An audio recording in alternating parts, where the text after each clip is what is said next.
El coronel Octavio Pérez del Instituto Estratégico de Miami está en la casa, es un tertuliano habitual de nuestro espacio para hablar de temas bien importantes. Llevamos un ciclo centrados en la actualidad de Cuba, la perspectiva militar, lo que pueda estar ocurriendo en los próximos días, en las próximas horas, en las próximas semanas.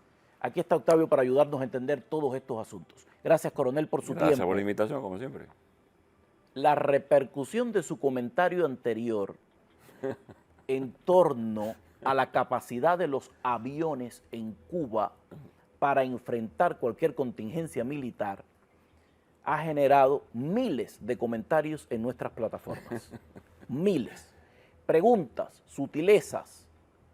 La gente me ha dicho, el coronel Octavio dijo que lo que tienen son 6 aviones. ¿Por qué no se tiran esta misma noche? Esa gente están muertos ya y no han despegado.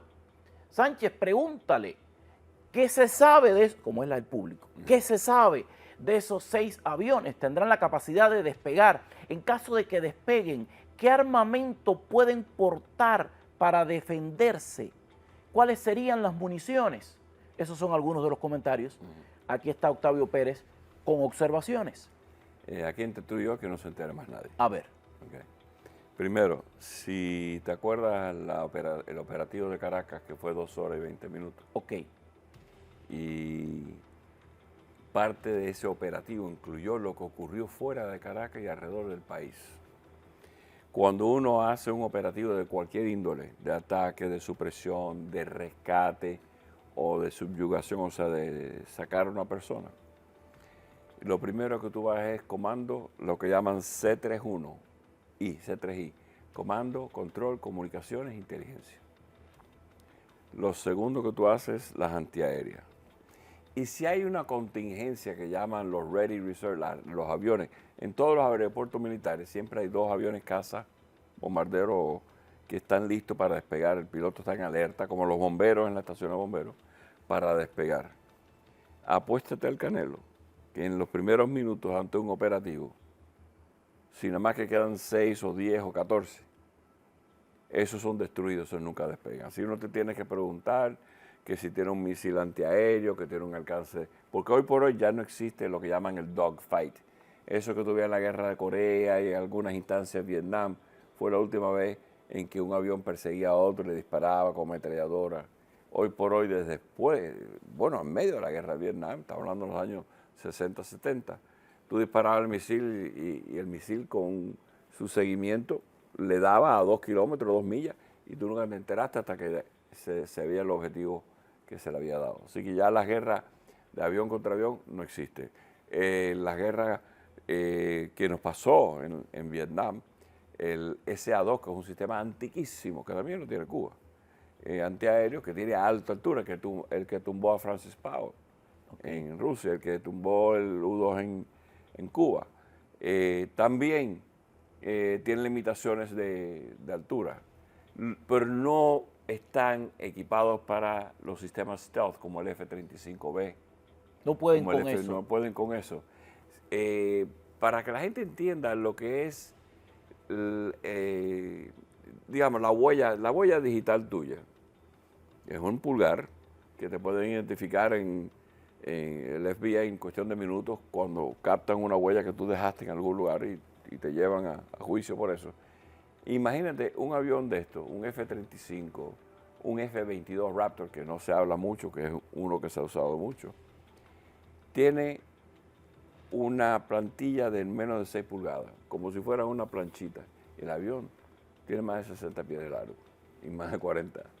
Lo que te quiere decir que eso lo llaman stealth technology, la tecnología fantasma. Esos aviones no los detectan estos sistemas antiquísimos. El SA-3 GOA, que es de 3 cohetes, que también lo tiene Cuba. Los portátiles, los manpads, esos que se disparan, eso tiene un alcance de 2 kilómetros. Lo que te estoy diciendo con esto es que ni siquiera hay una consideración de que esos aviones pudieran ni salir ni despegar a prevenir un ataque, a prevenir una captura o lo que sea en Cuba. Sí. O sea, con esos aviones no contamos. No contamos. Prácticamente ya se ha descartado, como se descartó en Venezuela, como sería en otro tercer país. Serían hermosos exponentes del Museo del Y Aire. muy lindo Más nada. ver el fogonazo de cómo se queman in situ cada uno de ellos en sus propios bunkers, porque hay hasta misiles que penetran el búnker y lo queman adentro de su búnker. Así que cuando hablen de eso, no se preocupen de eso, no se preocupen de una marina de guerra, que tampoco en Cuba va a salir a confrontar un grupo de portaaviones. Y lo que te quedan son las Fuerzas Armadas. Y de las Fuerzas Armadas que están todas por todos lados, y como habríamos hablado, si tú me encuentras una unidad que tenga el 60% de sus contingentes, o sea que de cada tanque, que hay 3, porque los rusos, los tanques rusos son 3 tripulantes, los americanos son 4. Si tú tienes los 3 de cada tanque y tienes 10 tanques, que es una compañía, y 30 tanques, que es un batallón, entonces eso es lo que se llama combat capable. O sea que tendría que tener un 92, 94% del personal para que ese batallón esté efectivo y desplazarlo hacia combate. Tampoco existe. Eso a través de los años se ha ido demacrando, o sea que no hay. Y la gente está buscando la comida, el soldado que pasa en Venezuela. ¿Qué pasa en Cuba en los últimos 30, 40 años a las 2 cuando tú trabajabas en una factoría y no había producción, no había? A las 2 de la tarde estabas fumando, jugando dominó en el portal de tu casa, porque no había material para la producción.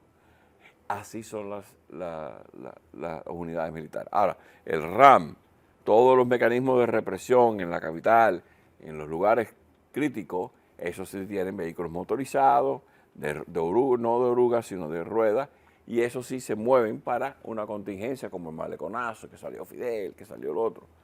Pero esos son los menos. O sea que la represión interna ha generado el detrimento de las propias Fuerzas Armadas, Claro. porque se ha potenciado mucho más el arte de reprimir que el de defenderse. Y eso hacen todos estos regímenes con eso. ¿Cómo ha hecho Venezuela? Con los motorizados. En vez de levantar ese gran cuerpo de BRDM, de BMD, equipos de esos pequeños, pues tiene un grupo de rufianes, pandilleros en motocicletas que corren por toda la ciudad.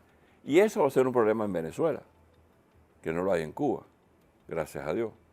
Cuando haya que ir por fin, que por cierto hay un plan que ya se dice que el 1 de agosto empieza la transición. La gente, mira, hay mucha información en el portal del Departamento de Estado.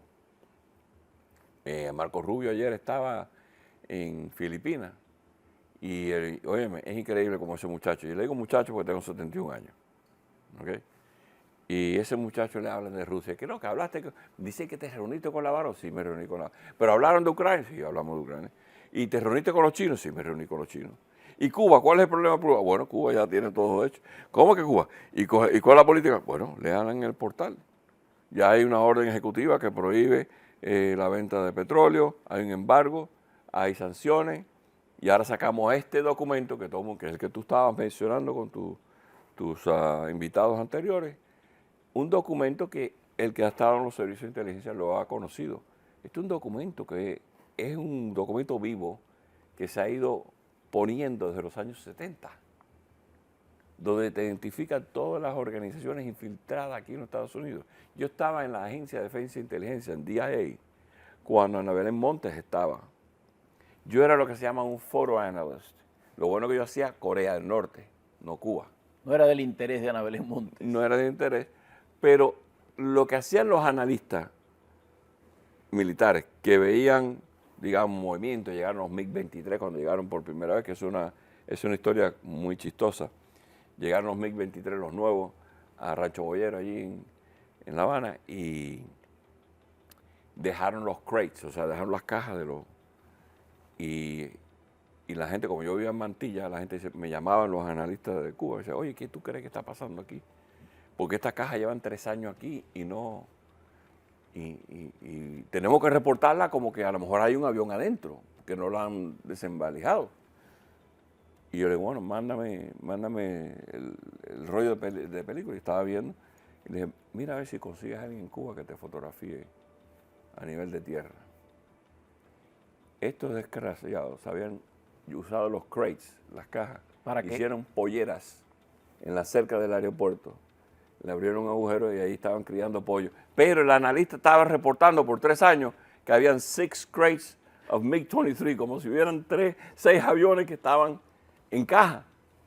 Para que tú veas la creatividad del cubano, por un lado, y la ironía de que eso tiene que ver mucho bien con la inteligencia fotográfica.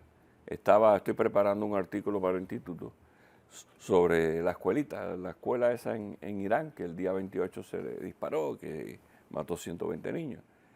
Hicieron la escuela en una base naval. Se dispararon 7 misiles y uno dio en la escuela. Pero tú podrás decir, bueno, la inteligencia, la Agencia de Defensa e Inteligencia, lo tenía como un edificio desde 2013 que era parte del complejo militar, aunque se hizo una muralla. O sea, tú puedes buscar todas las justificaciones judiciales. Pero ¿quién se le ocurre hacer una escuela en una base militar? Pero eso es hecho a propósito. Claro que está hecho a propósito. Y eso es lo que la gente tiene que entender. Todos estos liberales se ponen a decir, no, que mataron a los niños. No. Cada vez que muere alguien en Gaza, murieron 8 niños. ¿Por qué? Porque el degenerado tenía sus propios hijos y sobrinos, y la mujer, y la suegra, con él. Cada vez que matan a un líder de Hamas, él usa de escudo a su familia. Pero la prensa liberal enseguida, mueren 14, sí. Pero no te dicen que mataron a él, sus 2 guardias personales, y era uno de los tipos que estuvo encargado el 7 de octubre, cortando cabeza. Que todo está captado con cámaras de circuito cerrado. En el caso de que Cuba pueda responder como parte de un ataque de esta magnitud, otra de las preguntas de la gente que nos sigue para el coronel Octavio sería desglosar qué posibles municiones tendrían disponibles. ¿Qué se sabe de esto? ¿Todo es tan viejo y tan soviético como creíamos o han ido comprando, incrementando esto que se está hablando de la presencia de Irán colaborándoles, Bueno, la cercanía con Hezbollah? ¿Puede ser que tengan parte de este arsenal? Mira, una cosa que también es una cosa muy compleja de la gente entender. El tanque más moderno que en Cuba es el T-62, que eso es... ¿De qué año es eso? ¿Qué te dije? ¿62? Sí. T-62. Del año 62. O sea, del 62 a casi el 70 y tanto estuvo desplegado en las fuerzas militares rusas y en todos los proxies de Rusia. Sin importar el año en el que lo hayan adquirido, sí, es un modelo que, como el T-54, el T-54 fue modificado. El T-34 se hizo antes de la Segunda Guerra Mundial y se usó durante la Segunda Guerra Mundial. Correcto. El T-54-55 fue el de los años 50 llegando a los 60, el T-62 hasta que llegó el T-72. Dio un salto. Que brincó, ya estamos allá en la guerra del 91. Exacto. El T-72M, que fueron los más modificados, y al T-80, T-90, ya eso lo vemos en la posguerra de la Primera Guerra del Golfo, y lo ves en solo ejército ruso. Y en otras palabras, cuando tú hablas de Cuba, todo el ejército doctrinal tiene equipamiento viejo. Ahora, ¿qué ha llegado? Ha llegado los drones. Pero la gente juega con los números. Cuba tiene 300 drones de ataque. Ok. Que si Cuba puede que tenga Shahed 136. Sí, es verdad, puede que tenga, pero no son 300. Nadie ha podido documentar que son 300. Puede que tenga 60, 80. Volvemos a lo mismo, que si tiene un alcance de 2.500 kilómetros, ya no es verdad. Que pueden llevar una bomba de 120 libras, es verdad. Pero no, que pudieran usarse en Guantánamo y en la base de Cayo Hueso y en el central nuclear aquí en Turkey Point, es verdad. Pero ¿tú crees que no hay sombrillas de defensa en estas bases? Por capas, como si fuera una cebolla, donde hay servicios manpads, o sea que la gente puede disparar a lo mismo, 2 kilómetros, donde hay ametralladoras antiaéreas, donde hay electronic magnetic pulse, pulso electrónico, pum, pum, pum, pum, donde hay láser, donde hay un sinnúmero de sombrillas, o sea, de capas de protección. En todo caso, que tuviera la osadía de mandar unos drones hacia los Estados Unidos. En el momento que el gobierno cubano dispare un dron a los Estados Unidos, ahí se acabó la hecatombe. Porque nada más que los B-1 y B-2 saliendo de Whitehorn Air Force Base en Missouri, están en menos de 12 horas, 8 horas o 6 horas en La Habana y ya hicieron su recorrido. Y lo que queda es algo así como lo que quedó las áreas donde estaban los reactores nucleares en Irán. Y eso no creo que va a llegar a ese punto. Y si te estás dando cuenta de lo que está pasando, primero, el gran ejército, mira, el gran ejército de la reserva de Vietnam, 7 millones, nos gastamos un sinnúmero de dinero para preparar una fuerza en todo caso que el Vietcong por fin atacara. En el 73, cuando nos fuimos de allí, ni uno salió a pelear. Es más, los mismos militares de servicio activo se quitaron los uniformes y salieron corriendo para su casa. Y muchos se montaron en helicópteros y en barcos americanos para venir a los Estados Unidos. En Cuba no va a haber ni una sublevación del pueblo, a ir a coger palos y coger rifles, ir a atacar a los invasores americanos. Eso, el que piense eso está frito y puesto al sol.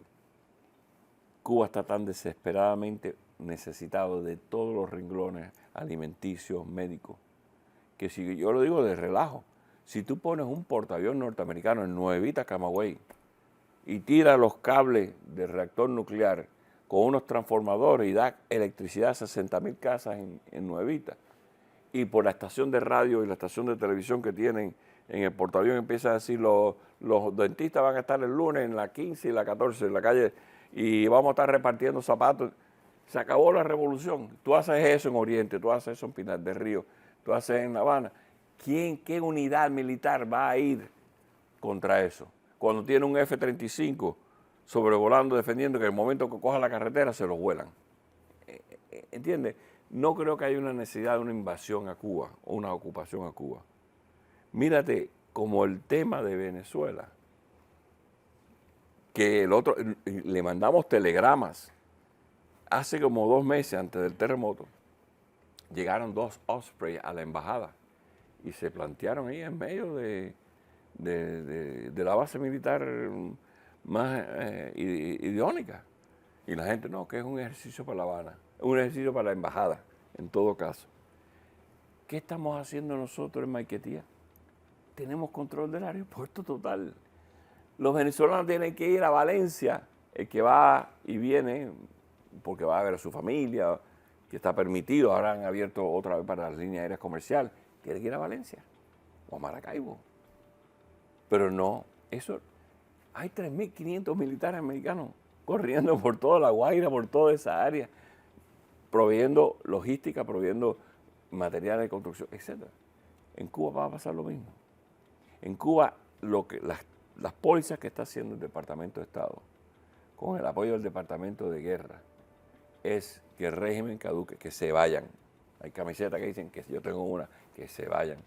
Te estamos dando la misma oportunidad que se le dijo a Maduro, y no se fue. Pues que haya otro operativo de rescatar y buscar al viejuco.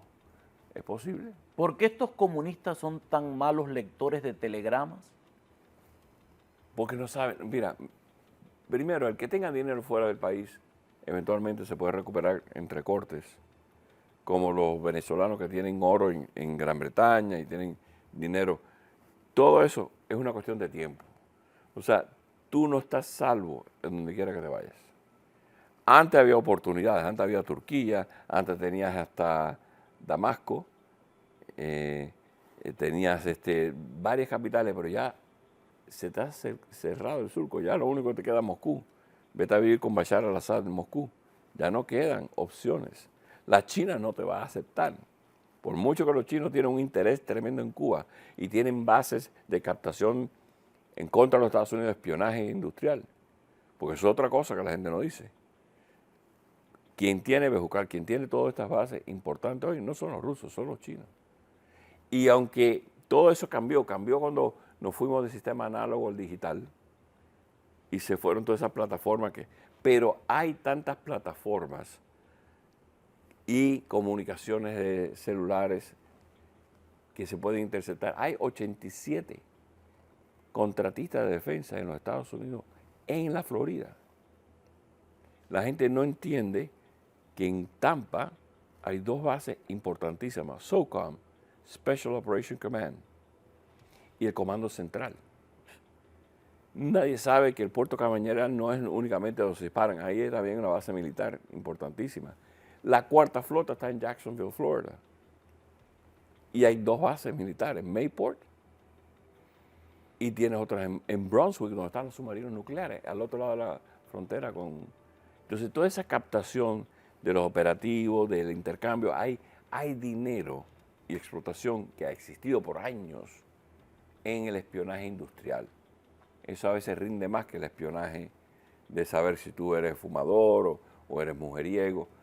Entonces, esas bases militares hacen un daño tremendo a los Estados Unidos.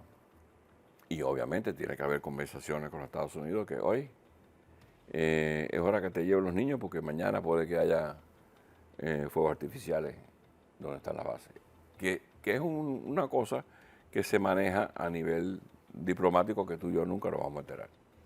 Pero Cuba, en la situación que está en este momento, económica, y no únicamente económica, sino del pueblo en la crisis, y estamos en medio de temporada de huracanes. Señores, si caen 2 o 3 huracanes en Cuba, uno tras del otro, como aquí vino en 2015, vino Wilma, que vino suavecito, y después vino el otro reventando y arrancó todo, ¿qué va a pasar en Cuba? ¿Qué va a hacer el gobierno que no puede responder a una crisis de chiquimbumba y ahora todas estas enfermedades que estaban erradicadas en Cuba en los años 50? No pueden con un mosquito. No pueden con un mosquito. ¿Cómo van a poder con un huracán? Con un huracán. Es tremendo. Todavía hay gente del último huracán que no tiene ni vivienda, no tiene ni el zinc, ni la No, y del plancha de madera. penúltimo, y del del penúltimo y del otro. y de hace 40 años que no han Entonces, resuelto ¿tú su te crees problema? que alguien va a ir a las armas en contra del invasor yanqui cuando el invasor yanqui viene y te reconstruye en 6 meses? Esa retórica está muerta. Está muerta. Ya no tiene nada que ofrecer. Nada que ofrecer. Octavio Pérez tiene mucho que ofrecer de su experiencia. Es un tertuliano nuestro a nombre del Instituto Estratégico de Miami. ¿Comentarios para Octavio Pérez? ¿Lo pueden hacer? Se los hacemos llegar y los ventilamos como parte de nuestra conversación. Gracias por su tiempo. Gracias, como siempre. Hacemos otra breve pausa. Regreso enseguida.